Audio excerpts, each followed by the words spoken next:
দিল্লির ইডি অফিসে হাজিরা প্রাক্তন ক্রিকেটার সুরেশ রায়নার। বেটিং অ্যাপ মামলায় ইডির তলবে হাজিরা সুরেশ রায়নার। আর গতকালই বেটিং অ্যাপ মামলায় সুরেশ রায়নাকে সমন পাঠিয়েছিল এনফোর্সমেন্ট ডিরেক্টরেট। সুরেশ রায়না প্রাক্তন ক্রিকেটার, তিনি দিল্লির ইডি অফিসে হাজিরা দিয়েছেন।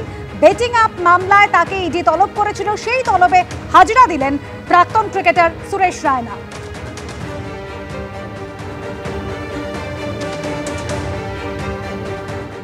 বেলেঘাটায় এক সশস্ত্র ব্যক্তিকে পাকড়াও করল পুলিশ।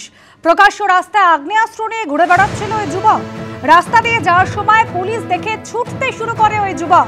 মোবাইল চোর সন্দেহ করে যুবকের পিছনে এরপর ছুটতে শুরু করে পুলিশ। পাকড়াও করার পর যুবকের থেকে আগ্নেয়াস্ত্র মিলেছে। বেলেঘাটায় সশস্ত্র ব্যক্তি প্রকাশ্য রাস্তায় আগ্নেয়াস্ত্র নিয়ে এই যুবক ঘুরে বেড়াচ্ছিল। রাস্তা দিয়ে যাচ্ছিল যখন পুলিশের দেখেই সন্দেহ হয়, আর পুলিশ দেখে এই যুবক প্রকাশ্য রাস্তায় আগ্নেয়াস্ত্র নিয়ে ছুটতে শুরু করে। মোবাইল চোর সন্দেহ করে এরপর যুবকের পেছনে ছোটে পুলিশ।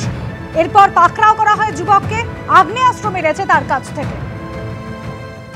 বুধবার সাত সকালবেলা শিয়ালদা স্টেশনের কাছে বেলেঘাটা রোড থেকে গ্রেপ্তার এক যুবক। এবং যে বিষয় জানা যাচ্ছে যে এদিন একেবারে সাত সকালবেলা 6:45 নাগাদ কলকাতা পুলিশের একজন হোমগার্ড এবং সিভিক ভলেন্টিয়ার তারা এখানে যখন কর্তব্যরত অবস্থায় ছিল তখন দেখতে পায় এক যুবকের সঙ্গে সরাসরি যখন আই কন্ট্যাক্ট হয় হোমগার্ডের, এবং তখন ওই যুবক পালাতে শুরু করে হোমগার্ডকে দেখে। তখনই হোমগার্ড এবং সিভিক ভলেন্টিয়ার এই যে রাস্তা রয়েছে এখান থেকে ছুটতে শুরু করে যুবকের পিছনে।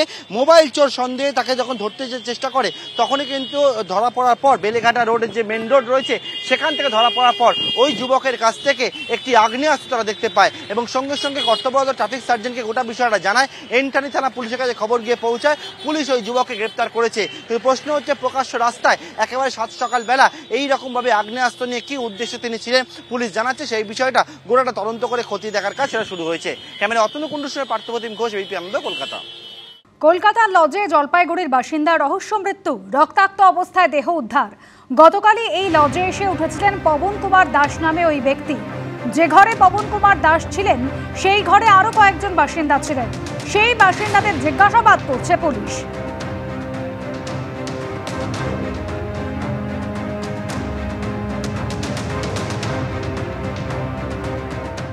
বড়বাজারের একটি গেস্ট হাউস থেকে রক্তাক্ত অবস্থায় পাওয়া গেল এক ব্যক্তিকে। তাকে হাসপাতালে নিয়ে গেলে মৃত বলে ঘোষণা করা হয়েছে। যেটা জানা যাচ্ছে পবন কুমার দাস নামে 37 বছর বয়সী এক যুবককে ঠিক যে জায়গায় আমরা দাঁড়িয়ে আছি নিউ গুজরাট লজ, এই লজেরই একটি ঘর থেকে তাকে পাওয়া যায়। গতকালই সে এই ঘরে ভাড়া নিয়েছিল এমনটাই জানা যাচ্ছে। ইতিমধ্যে পুলিশের তরফ থেকে এই যে সিসিটিভি ক্যামেরা রয়েছে সেই সিসিটিভি ক্যামেরার ফুটেজ খতিয়ে দেখা হচ্ছে। তার সঙ্গে সঙ্গে আমরা দেখতে পাচ্ছি পুলিশ কর্মীরাও এখানে রয়েছেন, তারা এখানে জিজ্ঞাসাবাদের প্রক্রিয়া চালাচ্ছেন। এই যে ব্যক্তিকে পাওয়া গিয়েছে তার মুখে কিন্তু রক্তও ছিল এবং তাকে আনকনসিয়াস অবস্থায় বা অস্বাভাবিক অবস্থায় তাকে পাওয়া যায় মেঝেতে। তাকে অচৈতন্য অবস্থায় পাওয়া যায়, যে মেঝেতে সে শুয়ে শায়িত অবস্থায়, তার মুখ দিয়ে রক্ত বেরোচ্ছিল। পাশের একটি দোকান, সেই দোকানেও কিন্তু ইতিমধ্যে পুলিশের তরফ থেকে জিজ্ঞাসাবাদের প্রক্রিয়া চালানো হচ্ছে আমরা দেখছি। এবং জলপাইগুড়ির বাসিন্দা এই যে যুবক, তার পরিবারের সদস্যদের সঙ্গেও ইতিমধ্যে যোগাযোগ করা হয়েছে। যে মদের অর্ডার করা হয়েছিল এবং তার সঙ্গে সেখানে যারা ছিল তারা এখানে বিশেষ সিস্টেম যে বিভিন্ন রকম বেড থাকে, সেখানে ইন্ডিভিজুয়ালি সেই বেডের ভাড়া নিয়ে তারা সেখানে থাকেন।